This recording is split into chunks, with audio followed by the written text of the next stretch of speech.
love story. ଏଇ କିଛି କହୁନ ଯେ ଆମ ଘର ଲୋକ ଜାଣିଲେ ଅସୁବିଧା ହୋଇଯିବ। ତମେ ହିନ୍ଦୁ ମୁଁ ମୁସଲିମ, ନିକା ତ ହେଇପାରିବନି। ଆବର୍ଷଣ ଅସୁବିଧା କୋଉଠି? କିଛି ଗୋଟେ କର ପ୍ଲିଜ।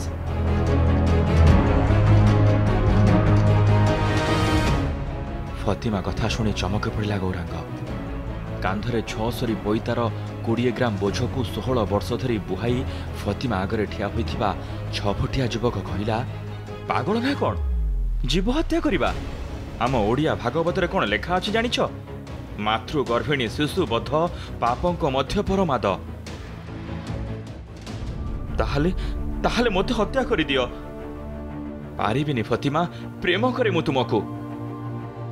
ତାହେଲେ ମୋତେ ଶାଦି କର ନା, ବିବି ହେବି ତୁମର।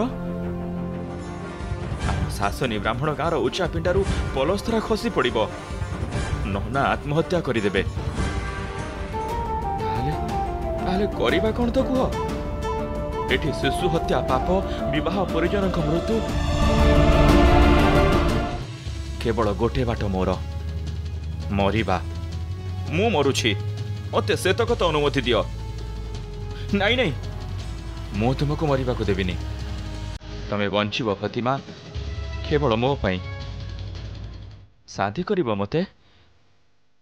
ହଁ, ତଳକୁ ମୁହଁ ପୋତି କହିଲା ଗୌରାଙ୍ଗ। ହାତ ପାପୁଲିରେ ଗଛ ଡାଳଟା ଭାଙ୍ଗୁଥିଲା। ଫତିମା ଭିତରେ ଜୀବନର ଗଛଟା କିନ୍ତୁ ଆକାଶ ମୁହାଁ ହୋଇ ଡାଳ ମେଲାଉଥିଲା। ଛନ୍ନ ଛନ୍ନ ସବୁଜ ପତ୍ର ସବୁ କୁଆଁ ଦେଉଥିଲେ ସେ ଡାଳରେ। ଉହାଡ଼ରୁ କିଚିରି ମିଚିରି ଶବ୍ଦ ସବୁ ଓହ୍ଲେଇ ପଡ଼ୁଥିଲେ ଫତିମାର କାନ ମୁଣ୍ଡାକୁ। ଫତିମା ଜାଣିପାରିଥିଲା ଏ ଶବ୍ଦ କୋଉ ଚଢ଼େଇର ନୁହଁ, ତା ଭିତରେ ବଢ଼ୁଥିବା ପିଲାଟିର, ଯାହାକୁ ଏଇନା ଗଛ ଡାଳରେ ବସାଟିଏ ମିଳିଛି। ଗଛ ଡାଳ ତ ନୁହେଁ, ପ୍ରେମିକ ଗୌରାଙ୍ଗର ଛାତି ଏଇଟା। ଛାତି, ସେଇଠି ମୁଣ୍ଡ ଗୁଞ୍ଜିଦେଲା ଫତିମା। ଖୁବ୍ ଜୋରରେ ଗୌରାଙ୍ଗକୁ କୁଣ୍ଢେଇ ଧରି କହିଲା, କହରେ ଗୌର, ତୁ ହିନ୍ଦୁ, ମୁଁ ମୁସଲିମ। କାଲି ସକାଳେ ବଚାଟା ଆସିବ, ସିଏ କଣ ହେବ? ଆମ ଦୁହିଁଙ୍କ ଭିତରୁ କାହା ଧର୍ମର ନୁହଁ, ଆଉ ଏକ ନୂଆ ଧର୍ମର ଶିଶୁ ସିଏ। ଫିଲିପ ପୁରା ଖ୍ରୀଷ୍ଟିଆନ? କେମିତି ହେବ?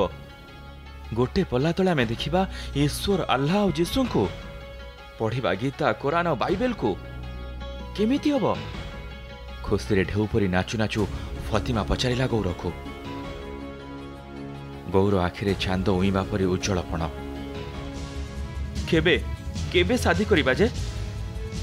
ଦିନ କେଇଟା ପରେ ତୁମର ଇଦ୍ ପରବ, ସେଦିନ ସାଙ୍ଗ ହେଇ ଦେଖିବା ଇଦ୍ର ଚାନ୍ଦ।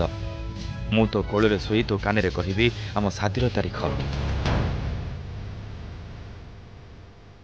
ଘର ଲୋକ ରାଜି ହେବେନି ତ ଲୁଚି ଚାଲିଯିବା କଟକ।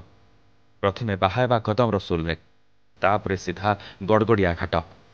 ଗଡ଼ଗଡ଼ିଆ ଘାଟରେ ମହାଦେବଙ୍କୁ ଚାହିଁ ମୁଁ ତ ମୁଣ୍ଡରେ ସିନ୍ଦୁର ଦେବି।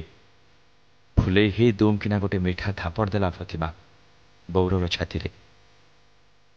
ସ୍ୱାର୍ଥପରଟା କିରେ? ଆଉ ଆମ ଫିଲି, ତା କଥା ଭୁଲିଗଲୁ କି? ନାହିଁ ଲୋ, ତା ପାଇଁ ପୁରା ଏତେ ନାଟ, ତାକୁ କିଏ ଭୁଲିବ? ସେଇଠୁ ସିଧା ଯିବା ବାପିଷ୍ଟ ଚର୍ଚ୍ଚ, ଘଡ଼ିଏ ଚୁପ୍ ହେଇ ବସିବା ତା ଭିତରେ।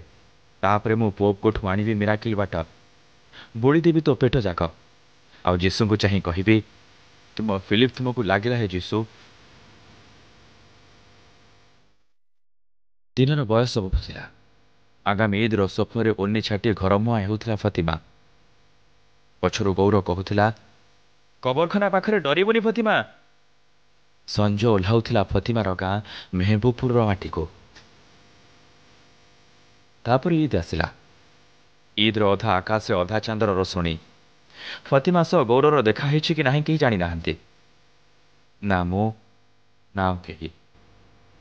ଇଦ୍ ପରଦିନ ସକାଳେ ନଳିତା ବିଡ଼ା ପରି ଫତିମାଙ୍କ ବାଡ଼ି ପଛପଟ ପୋଖରୀରେ ଭାସୁଥିଲା ଫତିମାର ଶବ। ପୋଲିସକୁ ପୋଖରୀ କୂଳ ଆମ୍ବ ଗଛ ମୂଳେ ଇଟା ତଳେ ଥୁଆ ହୋଇଥିବା ଚିଠିଟେ ମିଳିଲା।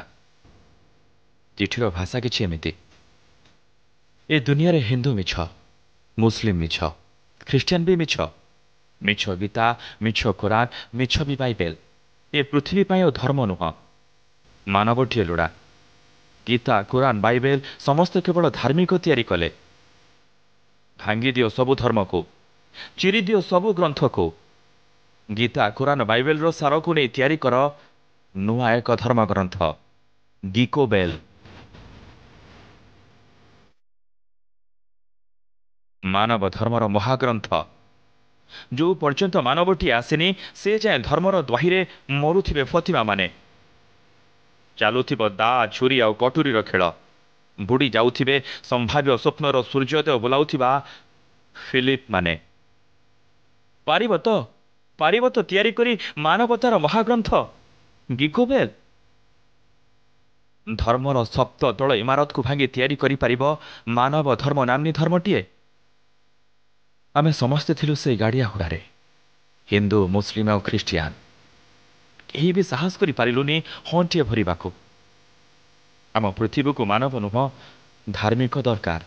आत्मार शांति पाई हिंदू माने ईश्वर को डाकिले, ख्रिस्टियान माने जीसु को, मुस्लिम माने अल्लाह को। मु फतिमा कथा भाबु नथिली, भाबुथिली फतिमा गर्भरे थिबा से पिलाटीर कथा। भल हेला मरीगला। ए पृथ्वी को आउ हिंदू मुस्लिम कि ख्रिस्टियान नुहे, मानवटी दरकार। आमे मानव नहेलु नहीं। आम उत्तर पीढ़ी अंततः मानव ही अवतरित हुंतु ए पृथ्वी रे।